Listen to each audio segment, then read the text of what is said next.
Dalam sesi dialog dengan petani di Lampung, Sabtu, tanggal 9 Juli tahun 2022, Menteri Perdagangan Zulkifli Hasan menegaskan, program pemerintah untuk menstabilisasi minyak goreng harus bermanfaat bagi petani sawit. Para petani sawit mengutarakan rendahnya harga tandan buah segar atau TBS sawit di tingkat petani. Mendak Zulhas dilansir dari kontan.co.id, menegaskan bahwa pemerintah meminta pelaku usaha membeli tandan buah segar paling sedikit seharga Rp1.600 per kilogram. Mendak Zulhas juga mengatakan, pemerintah terus berupaya mendorong percepatan ekspor CPO. Harapannya, tangki CPO segera kosong dan TBS petani kembali diserap.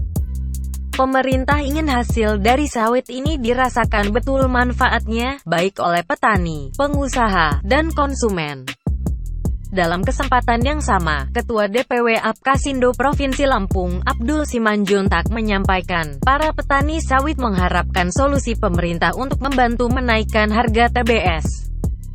Selanjutnya dalam kunjungannya di Lampung ini, Mendak Zulhas juga meninjau pabrik kelapa sawit Bekri milik PT Perkebunan Nusantara, PTPN 7. Mendak Zulhas mengetahui bahwa saat ini pabrik-pabrik pengolahan kelapa sawit membeli TBS masih di bawah harga TBS minimum yang direkomendasikan pemerintah.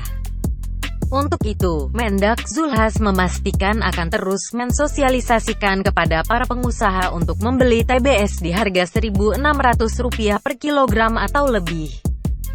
Selain meninjau pabrik pengolahan kelapa sawit, Mendak Zulhas juga menyempatkan diri meninjau pasar murah minyak goreng kemasan rakyat Minyak Kita di Bandar Lampung, Pesawaran, dan Lampung Selatan.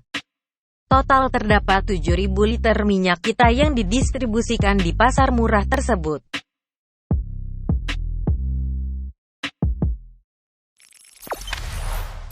Jangan lupa subscribe, share, komen, dan like ya!